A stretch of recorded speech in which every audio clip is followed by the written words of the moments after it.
नदी किनारे एक छोटा सा गांव था।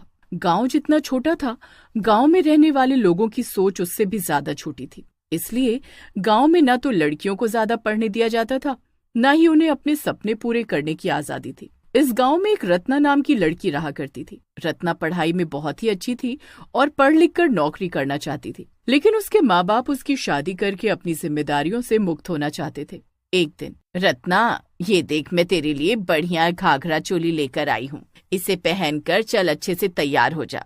तुझे ना देखने के लिए पड़ोस के गांव से लड़के वाले आ रहे हैं। एक बार तेरा रिश्ता वहाँ पक्का हो जाए तो हमारी भी जिम्मेदारी खत्म हो। माँ, मैं आप लोगों से कह कह कर थक गई हूँ कि मुझे 17 साल की उम्र में ब्याह नहीं करना। अरे लड़की हूँ, इसका मतलब ये तो नहीं ना कि मैं बस शादी करके जीवन भर चूल्हा चौका ही संभालती रहूं। मैं आगे पढ़ना चाहती हूँ, कुछ बनना चाहती हूँ। मुझे एक मौका दे दो ना। अरे पढ़ तो लिया तूने। पहले ही गांव की सारी लड़कियों में सबसे ज्यादा पढ़ी लिखी है तू। 12वीं तक पढ़ा दिया, अब क्या कलेक्टर बनकर ही मानेगी? हाँ बाबूजी, मुझे कलेक्टर ही बनना है। मैं गांव की बाकी लड़कियों की तरह शादी नहीं करना चाहती। मेरे कुछ सपने हैं जिन्हें मुझे पूरा करना है।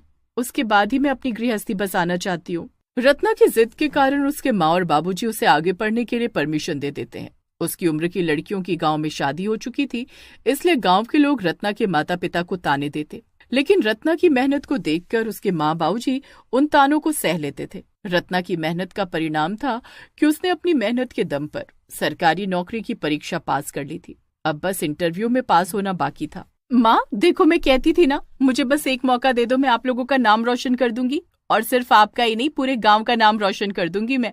अब तुम देखना, मैंने इतनी अच्छी तैयारी की है ना कि मेरा ये इंटरव्यू भी पास हो ही जाएगा। माता पिता से आशीर्वाद लेकर रत्ना इंटरव्यू के लिए निकल जाती है। अकबर रोड तक जाना है, ले चलोगे क्या? हाँ हाँ, क्यों नहीं मैडम, बैठिए।